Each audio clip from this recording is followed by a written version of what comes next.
Be me in during the early days of Tinder. Have a thing for goth scene emo girls, so swipe right on this super goth chick. She swipes right too, and we start messaging, and she invites me to come chill. Hype about getting some. I grab a condom and head to this chick's house. House is super small, cracked siding everywhere, and the carport has no roof. Thinking about saying fuck it when she opens the door and motions for me to come in. Decide fuck it, get out of my car and follow her in. Walking in the house, and it's like I'm transported back to 1982 with exception to brand new TV. Probably stolen. Not a light in the house is on, but there are literally 100 candles lit in this tiny 3-room house. Weird creepy little statues everywhere. The centerpiece was this massive upside-down crucifix. Literally floor to ceiling, and it looked like it was created with railroad ties. Jesus was made of wrought iron and still had the lance of Longinus in his side. Be Catholic, so I'm a bit unnerved by that. Thinking with my dick though, so just kinda brush it off. The room suddenly drops like 20 degrees and her grandma comes in from the other room. Real little frail woman with big thick rimmed glasses, but you couldn't see her eyes at all, just dark sunken in voids. Figure she just came in a back door or something. I went to stand up to shake her hand, but before I could she firmly and insisted I remain seated. Make some basic small talk and try to make her laugh so she would be cool with me piping her granddaughter.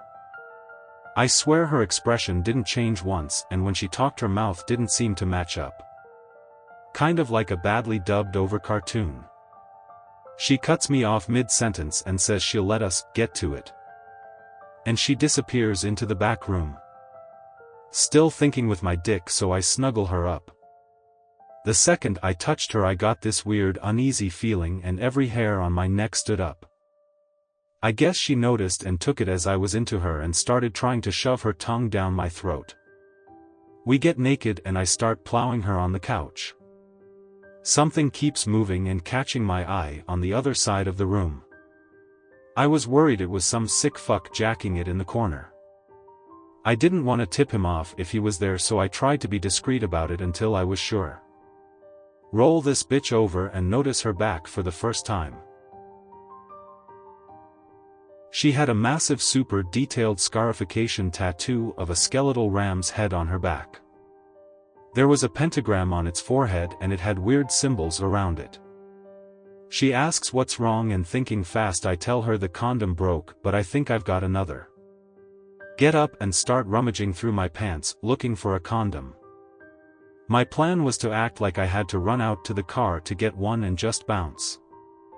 Gotta figure out if I've gotta fight a cracked out purry first, so I flip the light switch by the door. Right as I do she screams no so loud it made my ears ring. In the far darkest corner of the room was a dark shape of a man. It was at least 7 foot tall and its limbs looked sharp and jagged, if that makes sense. It was only in the light for a second before the light bulb blew up. With only my jeans in my hand I grab for the doorknob when something hit me in the chest and knocks me down. The girl is on the couch still screaming her lungs out. Stagger up and lunge to the door, rip it open and fall through the screen door. Pick myself up, but I'm having a hard time breathing and my chest feels like it's on fire. Manage to get to my car, but ass naked with my jeans in my hand still in hand. Realize that it's my metal scapular that's burning me. It felt like someone held a lighter on till the metal was hot and stabbed it into my chest. Frantically dig my keys out of my jeans and jam them in the ignition and tear out of that neighborhood.